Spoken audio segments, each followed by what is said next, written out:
모든 민족에게 허락하신 구원이라는 제목을 가지고 바울의 전도여행 네 번째 말씀을 나누고자 합니다. 성경에 나와 있는 그리스도의 족보는 하나님의 구원을 통한 언약의 흐름을 보여주는 중요한 내용입니다. 열국의 아비인 아브라함에서부터 메시아의 언약을 약속받은 다윗까지 예수님을 세상에 보내주시기 위한 하나님의 계획이 그리스도의 족보 안에 담겨 있는 것입니다. 그러나 그리스도의 족보에는 이스라엘 민족뿐만 아니라 이방 여인의 이름들도 기록되어 있습니다. 다말은 시아버지인 유다의 자녀를 낳은 가나안 여인이었고, 여리고성에 살던 라합은 기생이며 이방신을 섬기던 여인이었습니다. 룻은 여호와의 총회에 들어오지 못하는 모압의 여인이었으며, 바세바는 해족 속 우리아의 아내이자 다윗의 죄로 고통받은 여인입니다. 이처럼 그리스도의 족보에는 이방 여인들이 포함되어 있을 뿐만 아니라 연약하고 악한 인간의 죄까지도 함께 보여주고 있습니다. 이를 통해 하나님께서는 이스라엘과 이방인을 구분하지 않으시고 모든 인간의 죄를 대속하기 위해 예수님을 세상에 보내주셨음을 알려주시는 것입니다. 그리고 예수님께서는 십자가에 달려 보혈을 흘리시며 인간의 죄를 사해 주셨고, 이 사실을 믿는 자들에게만 구원을 약속하셨습니다. 하지만 유대인들은 자신들만이 하나님께 특별히 선택받은 자들이며 율법을 지킴으로써 의인이 될 수 있다고 믿었습니다. 정작 하나님께서 구원의 조건으로 보내주신 예수님을 십자가에 못 박았음에도 불구하고 자신들의 죄를 바라보지 못하는 것입니다. 그리고 자신들의 기준에 맞지 않는 모든 자들을 판단하고 정죄했습니다. 그래서 하나님께서는 그들과 동일한 자리에 있던 바울을 부르셔 유대인들에게 진정한 하나님의 뜻을 전하게 하셨습니다. 바울은 유대인의 입장에 있었던 자였기 때문에 그들이 생각하고 주장하는 사상을 정확하게 알고 있었습니다. 그렇기 때문에 더 확실하게 그들의 생각을 깨고 하나님의 말씀을 전할 수 있었던 것입니다. 로마서 3장 28절에서 29절에 그러므로 사람이 의롭다 하심을 얻는 것은 율법의 행위에 있지 않고 믿음으로 되는 줄 우리가 인정하노라. 하나님은 다만 유대인의 하나님이시냐? 또한 이방인의 하나님은 아니시냐? 진실로 이방인의 하나님도 되시느니라. 인간은 죄인이기에 아무리 열심히 율법을 지킨다고 해도 의로울 수 없는 존재입니다. 그리고 모든 율법을 완벽하게 지킬 수도 없습니다. 그래서 하나님께서는 죄인들을 위해 십자가를 지신 그리스도를 믿는 자들만이 의롭다고 말씀하시는 것입니다. 이처럼 하나님께서는 이방인과 유대인과 이방인 모두의 하나님이십니다. 그리고 바울은 자신의 사명이 끝나는 그 순간까지 만나는 모든 이들에게 이 말씀을 끊임없이 전했습니다. 구브로 섬에서 로마 총독 서기오 바울을 개종시킨 바나바와 바울은 배를 타고 소아시아의 밤빌리아로 떠났습니다. 성경에서는 특히 사도행전에서는 아시아라는 명칭이 자주 등장합니다. 대부분 바울의 전도 여행지에서 나오는 명칭인데 정확하게는 소아시아 지역을 뜻하는 것입니다. 전 세계 6개의 대륙 중에서 가장 큰 대륙을 차지하는 아시아는 다시 6개의 세부 지역으로 나뉘어집니다. 그리고 한국, 중국, 일본 등은 동아시아 지역에 포함되며 이스라엘, 시리아, 터키 등은 서남아시아 또는 서아시아 지역에 포함되는 것입니다. 그리고 서아시아 중에서도 현재의 터키 영토에 해당하는 반도를 소아시아라고 부릅니다. 그 이유는 터키가 아시아 대륙의 서쪽 끝에서 유럽 대륙의 지중해 연안 국가들과 인접해 있기 때문입니다. 소아시아는 아나톨리아라고 불리기도 하는데 그리스어로 동쪽을 의미하는 아나톨리에서 비롯된 말입니다. 그래서 태양이 떠오르는 곳 또는 동방의 땅을 의미하는 것입니다. 밤빌리아는 소아시아 남부 지중해 연안에 위치한 평야지대로서 동쪽으로는 길리기아, 서쪽으로는 루기아, 북쪽으로는 비시디아에 둘러싸여 있습니다. 밤빌리아에는 BC 5세기경부터 헬라인들이 이주해서 이곳에 토착민들과 혼혈 민족을 이루었고 대부분은 해상에서 해적 활동을 했습니다. 바나바와 바울이 배를 타고 도착한 버가는 밤빌리아의 수도였습니다. 버가는 당시 로마의 지배 아래 있었기 때문에 로마 문화를 대표하는 야외 극장, 대형 목욕탕, 경기장 등이 많이 있었습니다. 특히 버가에서는 그리스 신화에서 아프로디테로 알려진 아데미 여신을 숭배했기 때문에 아데미 신전도 있었습니다. 당시 소아시아 전역에서 아데미 여신을 숭배했으며 에베소 지방에서는 수호신이기도 했습니다. 아데미 여신에 대해서는 이후에 에베소 지방을 살펴볼 때 자세히 알아보도록 하겠습니다. 사도행전 13장 13절에 바울과 및 동행하는 사람들이 바보에서 배 타고 밤빌리아에 있는 버가에 이르니 요한은 그들에게서 떠나 예루살렘으로 돌아가고, 바나바와 바울은 버가에 도착하자마자 큰 어려움을 만났습니다. 왜냐하면 수행원으로 일하며 함께 복음을 전하던 마가 요한이 바나바와 바울을 떠나 예루살렘으로 돌아갔기 때문입니다. 사도행전의 저자로 알려진 누가는 마가가 예루살렘으로 돌아간 이유에 대해서는 언급하지 않았습니다. 그래서 학자들은 여러 가지 견해를 제시하는데 일반적으로는 부유한 환경에서 자란 마가가 어려운 전도여행의 환경에 부딪혀 돌아간 것으로 추측하고 있습니다. 그러나 이유에 상관없이 마가가 예루살렘으로 돌아간 사건은 이후에 바나바와 바울의 관계에 큰 변화를 일으키게 되었습니다. 사도행전 15장 37절에서 39절에 바나바는 마가라 하는 요한도 데리고 가고자 하나 바울은 밤빌리아에서 자기들을 떠나 함께 일하러 가지 아니한 자를 데리고 가는 것이 옳지 않다 하여 서로 심히 다투어 피차 갈라서니 바나바는 마가를 데리고 배 타고 구브로로 가고, 밤빌리아에서 마가의 예루살렘 복귀가 2차 전도여행을 앞두고 바나바와 바울이 갈라서게 되는 안타까운 계기가 된 것입니다. 마가의 예루살렘 복귀는 바나바와 바울 모두에게 큰 심적인 부담이었을 것입니다. 물론 그들도 인간이기 때문에 믿음의 동역자가 떠나는 안타까움과 함께하지 못하는 아쉬움, 그리고 적지 않은 서운함도 분명히 있었을 것입니다. 하지만 하나님께서는 이토록 힘든 상황 속에서도 바나바와 바울이 영적으로 흔들리지 않고 복음을 전할 수 있도록 붙들어 주셨습니다. 그렇게 그들은 버가를 지나 비시디아 안디옥으로 나아갔습니다. 비시디아 안디옥으로 가기 위해서는 소아시아 남부에 길게 뻗은 타우루스 산맥을 반드시 넘어야 했습니다. 이 지역은 거칠고 험한 지형적인 특성 때문에 지역 주민들도 거칠고 호전적인 민족이었습니다. 그래서 타 문화를 쉽게 허용하지 않았고 로마에게 정복되기 이전에는 한 번도 다른 민족에게 속한 적이 없었습니다. 이러한 이유로 로마가 소아시아를 정복할 당시에도 이 지역을 점령하는 데 많은 어려움이 있었습니다. 이곳은 지리적, 민족적 특성으로 예로부터 강도와 산적들의 소굴이었기 때문에 그만큼 강도 행각이 많이 일어났습니다.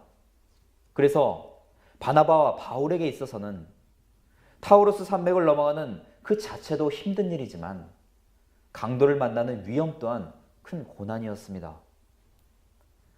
바울은 고린도후서 11장 26절에 여러 번 여행하면서 강의 위험과 강도의 위험과 동족의 위험과 이방인의 위험과 시내의 위험과 광야의 위험과 바다의 위험과 거짓 형제 중에 위험을 당했다고 말씀하는 것처럼 전도 여행 중에 많은 어려움을 고백했습니다.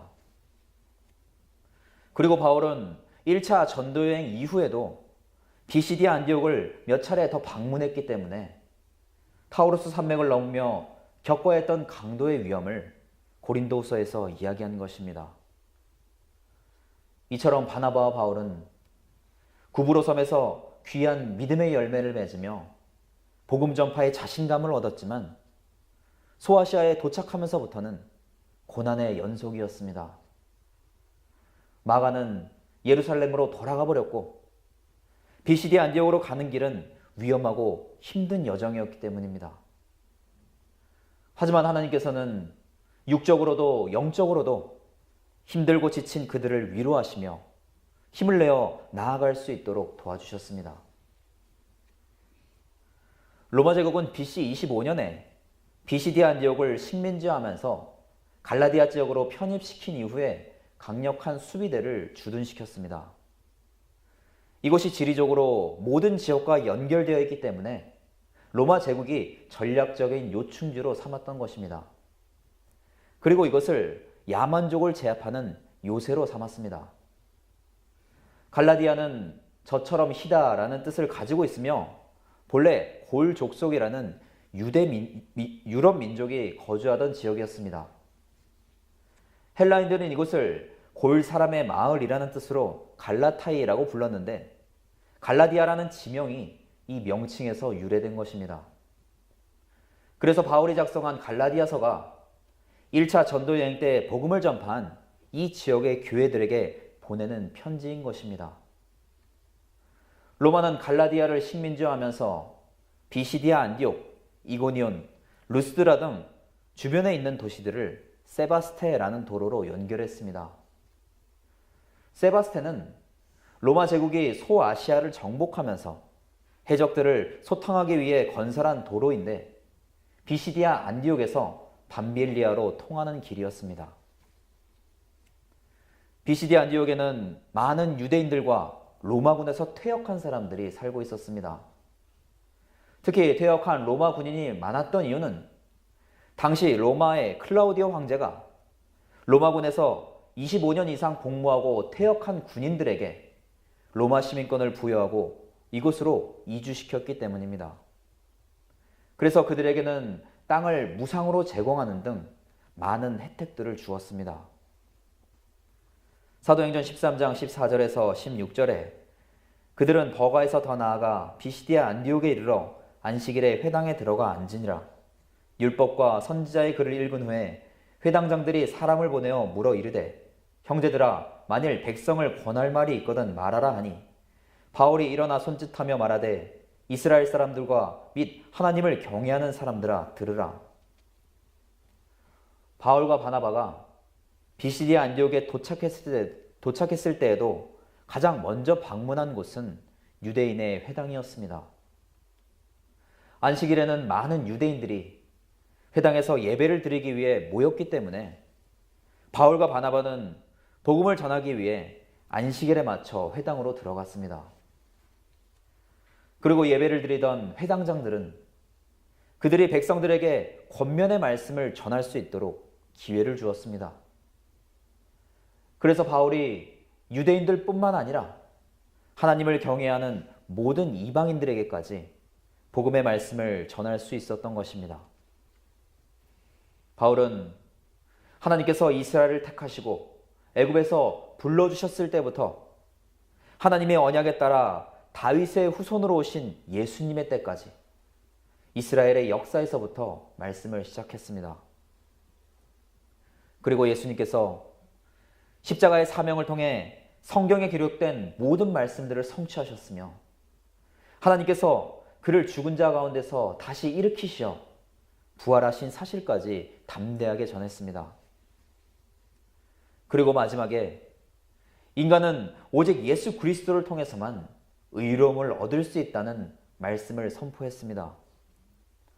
사도행전 13장 38절에서 39절에 그러므로 형제들아 너희가 알 것은 이 사람을 힘입어 죄사함을 너희에게 전하는 이것이며 또 모세의 율법으로 너희가 의롭다 하심을 얻지 못하던 모든 일에도 이 사람을 힘입어 믿는 자마다 의롭다 하심을 얻는 이것이라. 유대인들은 예수님을 부정하고 율법을 지킴으로써 의로움을 얻을 수 있다고 믿는 사람들이었습니다. 하지만 바울은 인간의 죄를 대속하신 그리스도를 믿음으로 말미암아 의롭다 하심을 얻을 수 있다고 전했습니다. 이처럼 죄인된 인간은 결코 의로울 수 없는 존재입니다. 하나님께서는 그리스도만을 의롭다고 말씀하시기 때문에 그리스도를 믿고 의의 옷을 입어야만 의롭다 칭함받을 수 있는 것입니다. 회당에서의 예배가 끝난 이후에 말씀을 들은 많은 유대인들과 이방인들은 바울과 바나바를 따랐습니다. 그리고 다음 안식일에는 비시디아 안디옥의 온 시민이 하나님의 말씀을 듣기 위해 모였습니다. 말씀의 역사하심이 하나님의 말씀을 듣고자 하는 수많은 영혼들을 이끈 것입니다. 특히 유대인들보다 그곳에 거하던 많은 이방인들이 하나님의 말씀을 듣고 그리스도를 믿었습니다. 사도행전 13장 48절에서 49절에 이방인들이 듣고 기뻐하여 하나님의 말씀을 찬송하며 영생을 주시기로 작정된 자는 다 믿더라. 주의 말씀이 그 지방에 두루 퍼졌다고 말씀하는 것처럼 수많은 이방인들이 구원의 말씀을 기쁘게 받았고 그 말씀은 곳곳에 퍼져나갔습니다. 하나님께서 세우신 구원의 계획에 따라 영생을 받기로 작정된 자들이 복음의 말씀을 믿는 역사가 일어나는 것입니다. 저희들도 하나님께서 세우신 구원의 계획 안에 있던 자들이었습니다. 그래서 하나님의 아들이신 예수 그리스도께서 우리의 죄를 위해 십자가에 달리셨다는 사실을 믿을 수 있는 것입니다. 이것은 믿음조차도 인간이 가질 수 있다고 해서 가지는 것이 아니라 하나님께서 허락하셔야만 가질 수 있다는 것을 의미합니다. 저희들은 처음 하나님의 말씀을 듣고 기뻐하며 그리스도께 감사하던 때가 분명히 있습니다. 하지만 세상을 살아가면서 그때의 기쁨과 감사를 잊고 사는 것이 부족한 저희들의 모습입니다. 그렇기 때문에 하나님께서 말씀을 주시고 그 말씀을 믿게 하시는 것이 구원의 계획 안에 있는 것임을 잊지 않고 감사하며 살아야 하는 것입니다. 하나님의 말씀을 감사히 여기는 이방인들과는 달리 유대인들은 시기심으로 가득하여 바울이 전하는 말씀을 반박하고 비방했습니다. 그리고 유대인들은 바울의 설교가 자신들의 공동체를 분열시키고 위협이 된다는 생각이 들자 그들을 추방시키려고 노력했습니다. 경건한 귀부인들과 비시디아 안디옥에 영향력 있는 사람들을 선동시켜서 바울과 바나바를 핍박하고 그 지역에서 쫓아내고 만 것입니다. 정작 하나님의 말씀을 듣고 바울을 도와야 하는 같은 동족인 유대인들이 오히려 바울의 복음 전파를 방해하며 그를 핍박한 것입니다. 하지만 바울은 이러한 고난 속에서도 하나님께서 지켜주시고 보호하실 것을 믿었습니다. 그리고 바울은 이후에 믿음의 참 아들인 디모데에게도 고난 속에서 지키시고 보호하시는 하나님만을 의지하라고 가르쳤습니다. 디모데후서 3장 11절에 박해를 받음과 고난과 또한 안디옥과 이고니온과 루스드라에서 당한 일과 어떠한 박해를 받은 것을 내가 과연 보고 알았거니와 주께서 이 모든 것 가운데서 나를 건지셨다고 말씀하는 것처럼 비시디아 안디옥을 비롯한 갈라디아 지방에서 당한 박해 속에서도 자신을 건져주신 하나님의 은혜를 디모데에게 알려준 것입니다. 바울과 바나바는 자신들을 박해하는 유대인들을 향해 발의 먼지를 떨어버리며 떠났습니다. 발의 먼지를 떨어버리는 것은 유대인들의 의식적인 정결을 상징하는 행위입니다. 유대인들은 이방인의 먼지까지도 부정한 것으로 여겼습니다. 이러한 이유로 이방인 지역에 갔다가 유대 땅으로 돌아올 때에는 반드시 그들의 먼지를 떨어버림으로써 의식적인 청결을 유지하는 교육을 받았습니다. 그래서 예수님께서도 제자들에게 권능을 주시며 전도를 보내실 때 만일 사람들이 기쁘게 영접하지도 않고 복음의 말씀을 듣지도 않거든 발의 먼지를 떨어버리라고 말씀하신 것입니다. 그렇게 바울과 바나바는 복음을 전하는 사도로서 제자들에게 명령하셨던 예수님의 말씀을 그대로 실천했습니다. 사도행전 13장 46절에 바울과 바나바가 담대히 말하여 이르되 하나님의 말씀을 마땅히 먼저 너희에게 전할 것이로되 너희가 그것을 버리고 영생을 얻기에 합당하지 않은 자로 자처하기로 우리가 이방인에게로 향하노라. 하나님께서는 바울과 바나바를 통해 비시디아 안디옥에 있는 백성들에게 하나님의 마음과 뜻을 알려주셨습니다. 그리고 더 나아가 바울이 하나님의 분명한 목적을 위해 세워진 사도라는 사실을 알려주셨습니다. 유대인들은 자신들이 하나님께 택함받은 선민이고 특별하다고 생각했지만 하나님께서 보실 때에는 그렇지 않았습니다. 물론 유대인들이 하나님께 택함받은 백성인 것은 사실입니다. 그리고 하나님께서 유대인들에게 먼저 말씀을 허락하신 이유는 앞선 자로서 이방인들에게 복음을 전하라는 뜻이었습니다. 하지만 그들은 먼저 하나님의 말씀을 받는 축복에도 불구하고 그 말씀을 가치 없는 것으로 여기며 버렸습니다. 그래서 그들은 육적으로는 이방인일지 몰라도 유대인일지는 몰라도 복음의 말씀을 방해하고 받아들이지 않았기 때문에 영적으로는 이방인에 불과한 것입니다. 바울과 바나바는 자신들을 박해하는 유대인들을 뒤로 한 채 이고니온으로 떠났습니다. 물론 많은 이방인들이 복음을 받아들였기 때문에 기쁘기도 했지만 그들의 발걸음이 가볍지만은 않았을 것입니다. 같은 동족인 유대인들이 자신들을 핍박하고 쫓아냈기 때문입니다. 그들은 유대인들이 복음을 받아들이고 함께 말씀을 전하기를 원했지만 그렇게 하지 못하는 것이 안타깝고 서운했을 것입니다. 그리고 권세 있는 자들을 통해 복음이 전파되었다면 하나님의 말씀이 더 권위 있고 힘있게 전해지지 않았을까 하는 아쉬움도 있었을 것입니다.